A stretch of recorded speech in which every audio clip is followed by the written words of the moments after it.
Hello, I'm Dr. Care, and welcome to another episode of ToothsDay Truths, where I answer your questions on dental care based on over 40 years of experience. If you're enjoying these videos, please take a moment to follow and subscribe. Today we have another visit from my solid buddy, Bony Maloney. I've been promising Bony that I'd explain about the 3D x-ray that his dentist says he needs to get an implant to replace his front tooth. Bony, are you there? Yeah, Doc, I'm here. Fill me in on these 3D x-rays and why I need one. Okay, well, let's start with the basics. What are 2D and 3D, and how are they different?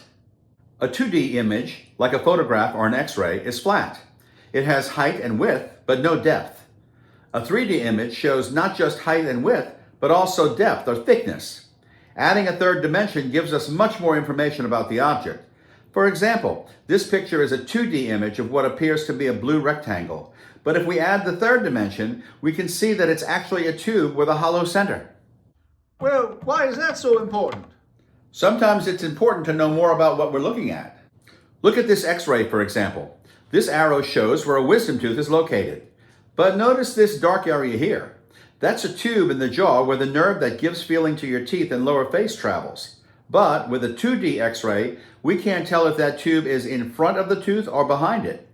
It's important to anyone trying to remove that wisdom tooth to know exactly where that nerve is in order to avoid doing any damage. But my wisdom teeth are gone. Why would I need a 3D x-ray just to get an implant to replace my front tooth? Well, before placing an implant into the jawbone, it's a good idea to know how thick that jawbone is.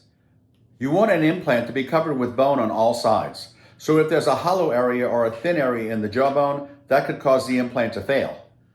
Oh, I see. So can you show me a 3D picture of that wisdom tooth you were talking about? Well, that's a lot more complicated than looking at a 2D x-ray. You see, a 3D x-ray is actually a series of slices that the machine takes, and then a computer organizes it into a series. It takes a lot of training to understand how to read it. I see. So I'm not smart enough to look at it. Is that what you're saying? I'm not saying you're not smart. I'm just saying that it takes a lot of practice to learn to recognize what you're looking at in a slice of a 3D x-ray. And then you need to look at several slices in a row to understand what you're really looking at. It's just that we don't have enough time, which, incidentally, we're out of. Again? Yes, again. Okay, so I'm going to Google 3D x-rays and study up so I can read those things like you dentists do. Well, if you want to do that, you might as well also study up on anatomy, physiology, histology, radiology, and physics. What? That sounds like a lot of work. How long do you think it would take me to find all that online? A couple of years.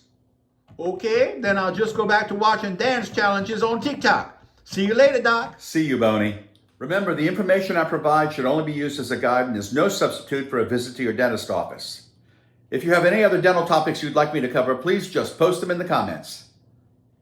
You can find me on social media at rcaredds, that's RCAIREDDS, at Facebook, Instagram, Twitter, and YouTube.